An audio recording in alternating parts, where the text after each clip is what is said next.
Senator Cassidy. Thank you, Chair Sanders.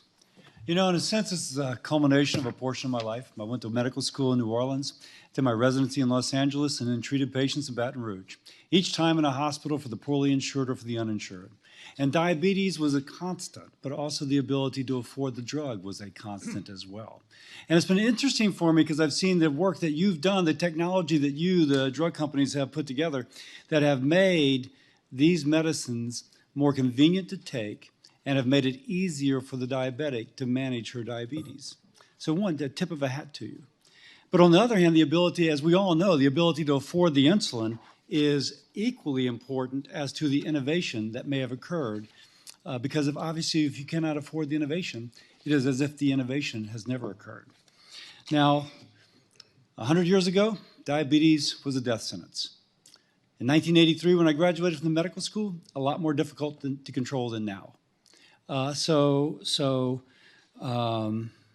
only have we had the medical breakthrough, but we've had you come up with products that have made it easier for the diabetic to manage. I thank you for that.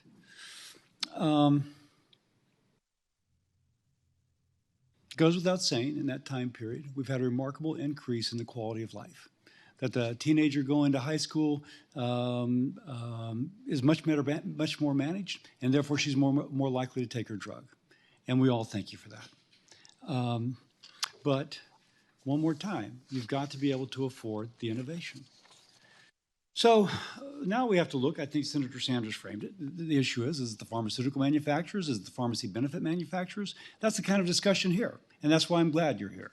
When I go to church and people are pulling on my jacket, they want to know about drug prices. And if they're diabetic, they want to know about what about the price of prescription drugs. And if it's a parent of a diabetic, they're really pulling on my jacket. So the PBMs, vertically integrated with the largest insurance companies in the world, managing about 80% of the prescription drug claims. And I've learned to say what I've been told, not what I know. But what I'm told is that in recent years, the net price of insulin has actually decreased, even as the list price has increased. The money is going someplace, but the patient, particularly the patient who is in her deductible, is paying list price, and somehow the money is going from her pocket to folks who are far richer than she.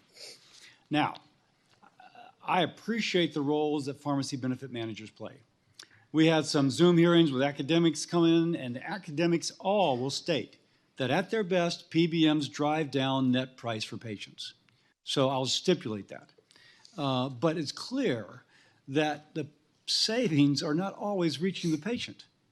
And that at times, particularly when she's in her deductible, she's really paying a lot. And that's when we hear the horror stories of folks that cannot afford. So to have the manufacturers, to have the PBMs here is just really wonderful. The goal of today's hearing is to find answers and to find solutions. Not to point fingers, although there'll be some finger pointing, it is Washington, D.C. But on the other hand, to figure out what is going on. And to address why are prescription drug costs so high, particularly for the issue of insulin, and what is the respective role of each of the players. I suspect that if we realign incentives, we can actually find a way to benefit patients.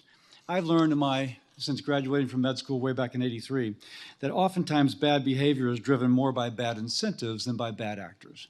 So what can we do about those incentives? Tomorrow, we'll continue our markup on bills addressing PBMs and generic drugs. The goal of is to try and make sure that everybody has access to these drugs and that they can afford it. But today is our opportunity to inform our legislation.